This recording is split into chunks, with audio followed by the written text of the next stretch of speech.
ഇന്നത്തെ വീഡിയോയിൽ നമ്മളൊരു അൺബോക്സിങ് ആൻഡ് റിവ്യൂ ആണ്. അപ്പോൾ സ്ലീപ്പി ഹെഡ് എന്ന് പറഞ്ഞ ബ്രാൻഡിൻ്റെ dual side 6 inch high density HD ഫോമാണ് ഈ മാട്രസ്. അതുപോലെ തന്നെ ഇതിൻ്റെ സൈസ് വരുന്നത് 75x72, അതുപോലെ തന്നെ തിക്നെസ് 6 ഇഞ്ച്. അപ്പോൾ നമുക്കിത് ഡുവലായിട്ട് യൂസ് ചെയ്യാം, ഡുവൽ സൈഡായിട്ട് യൂസ് ചെയ്യാം. അപ്പോൾ ഞാൻ വാങ്ങിച്ചത് ഫ്ലിപ്കാർട്ട് അതിൽ നിന്നാണ് വാങ്ങിച്ചത്.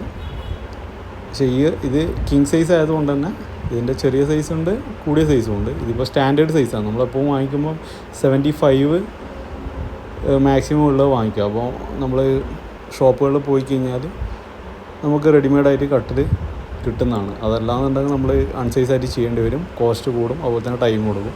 അപ്പോൾ മാക്സിമം 75 മതി. ഒരു 6 അടി ഫീറ്റുള്ള ഒരാൾക്ക് കിടക്കാൻ 75 ധാരാളമാണ്. 78 ഒക്കെ അവൈലബിൾ ആണ്. ഇതിൻ്റെ റേറ്റ് വരുന്നത് 10,500 ആ റേഞ്ചാണ് വരുന്നത്. മഴക്കാലമായതുകൊണ്ട് തന്നെ പ്ലാസ്റ്റിക്കിൻ്റെ, അതായത് ചാക്കിൻ്റെ കുറച്ച് ഹാർഡായിട്ടുള്ള മെറ്റീരിയലുള്ള ഒരു മോശമില്ലാത്തൊരു കവറിൻ്റെ ഉള്ളിൽ അവർ പാക്ക് ചെയ്തു. പാക്കിങ് അത്ര പോരായിരുന്നു, എന്നാലും കുഴപ്പമില്ല. അതുപോലെ തന്നെ ഇവിടെ നമുക്ക് പാക്കിങ് റോൾ വെച്ചിട്ട് ഇത് നന്നായിട്ട് റാപ്പ് ചെയ്തിട്ടുണ്ട് അവർ. അപ്പോൾ ഇത് 2 സെൻറ്ററിലൂടെ മടക്കിയിട്ടാണ് വരിക. ഞാൻ പെട്ടെന്ന് ഓപ്പൺ ചെയ്യുന്ന സമയത്ത് ഞാൻ ചിലപ്പോൾ സിംഗിൾ ബെഡാണെന്ന് ധരിച്ചത്, പക്ഷേ അങ്ങനെയല്ല. ഇത് ഈസി ടു ക്യാരി ആണ്. ഒരാൾക്ക് അനായാസം ഇതെടുത്ത് പൊന്തിക്കാനും അങ്ങോട്ടും ഇങ്ങോട്ടും ഷിഫ്റ്റ് ചെയ്യാനൊക്കെ പറ്റും. അപ്പം ബെഡിൻ്റെ യൂസ് ചെയ്തിട്ടുള്ള റിവ്യൂ അടുത്ത വീഡിയോസിൽ കാണാം. ഇത് ജസ്റ്റ് ഒരു റിവ്യൂ ആണ്. ഇപ്പോൾ ഇത് ഓപ്പൺ ചെയ്ത് കഴിഞ്ഞാൽ ഒരു ബ്ലേഡൊക്കെ വെച്ചിട്ട് ഓപ്പൺ ചെയ്യുന്നതാണ് പറഞ്ഞത്. ബ്ലേഡൊന്നും അതിലുണ്ടായിരുന്നില്ല. അല്ലാതെ തന്നെ ഇത് പ്ലാസ്റ്റിക് കവർ ഊരുന്ന സമയത്ത് തന്നെ അത് പൊന്തി വന്നിട്ടുണ്ടായിരുന്നു. അപ്പോൾ 48 hours ഇതിൻ്റെ മാക്സിമം. ഇത് യഥാർത്ഥ ഷേപ്പിൽ വരാൻ വേണ്ടിയിട്ട് 48 hours കമ്പനി പറയുന്നത്. അതുകൊണ്ട് തന്നെ ഒരു റൂമിൽ നമ്മൾ യൂസ് ചെയ്യാതെ സെപ്പറേറ്റായിട്ട് ഇട്ടിട്ടുണ്ടായിരുന്നു. വേറെ കുഴപ്പവും കാര്യങ്ങളൊന്നുമില്ല. അപ്പോൾ ഇത് ഡുവൽ സൈഡായിട്ട് നമുക്ക് യൂസ് ചെയ്യാം, 2 സൈഡ് യൂസ് ചെയ്യാം. ഫോം മാട്രസ്സാണ്. അതുപോലെ തന്നെ ചെറിയൊരു സോഫ്റ്റുള്ള ഒരു സൈഡ്, അതുപോലെ തന്നെ നല്ല സൈഡുള്ള സോഫ്റ്റുള്ള ഒരു സൈഡ്, മറ്റൊരു സൈഡ്. അങ്ങനെയാണ് ഇതിൻ്റെ സ്പെഷ്യാലിറ്റി വരുന്നത്. നിറ്റ് ഫാബ്രിക്കാണ് ഇതിൽ യൂസ് ചെയ്തിരിക്കുന്നത്. അതുപോലെ തന്നെ സെൻറ്ററിൽ ഹാർഡ് ലെയർ, അതുപോലെ തന്നെ സോഫ്റ്റ് ലെയർ, പിന്നെ ഫാബ്രിക് ബ്രീത്തബിൾ ഫാബ്രിക്കാണ് യൂസ് ചെയ്തത്.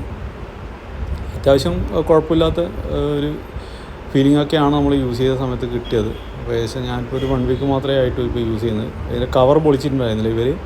7 years വാറണ്ടി, അതുപോലെ തന്നെ 100 ദിവസം ട്രയൽസ്, അതുപോലെ തന്നെ 30 ദിവസം നമുക്ക് റിട്ടേൺ പോളിസി അവൈലബിൾ ആണ്. അപ്പോൾ സൈസ് ഞാൻ കറക്റ്റായിട്ട് നോക്കിയ സമയത്ത് 75x72 ഉണ്ടായിരുന്നു. അപ്പോൾ ഒരു നല്ലൊരു മാട്രസ്സാണ് ഈ റേഞ്ചിൽ വരുന്നത്. അപ്പോൾ ഒരു വാറണ്ടി പ്രൊവൈഡ് ചെയ്യുന്നുണ്ട്. അതുപോലെ തന്നെ നമുക്ക് റിട്ടേൺ ഇഷ്ടമായില്ല എന്നുണ്ടെങ്കിൽ അല്ലെങ്കിൽ വല്ല കംപ്ലൈൻറ്റോ കാര്യങ്ങളും 30 ദിവസത്തിനുള്ളിൽ നമുക്ക് റിട്ടേൺ അയക്കാം. റിട്ടേൺ പോളിസിയും കാര്യങ്ങളൊക്കെ ഉള്ളതാണ്. നല്ല സോഫ്റ്റാണ്. അത് നമ്മൾ സ്പ്രിങ് ബെഡിൻ്റെ അത്ര ഇല്ലെങ്കിൽ പോലും നല്ല സോഫ്റ്റാണ്. നമ്മൾ ഓരോ കൈയുടെ പോർഷനും കാര്യങ്ങളൊക്കെ വെക്കുമ്പോൾ നന്നായിട്ട് സോഫ്റ്റ് നമുക്ക് ഫീൽ ചെയ്യുന്നുണ്ട്. ബോഡി കൃത്യമായിട്ട് ബാലൻസ് ആവും. അപ്പോൾ നിങ്ങൾക്ക് താല്പര്യമുണ്ടെങ്കിൽ നിങ്ങൾക്ക് ഇതിൻ്റെ ലിങ്ക് ഞാൻ താഴെ ഡിസ്ക്രിപ്ഷനിൽ കൊടുക്കാം, നിങ്ങൾക്ക് കയറി നോക്കാം.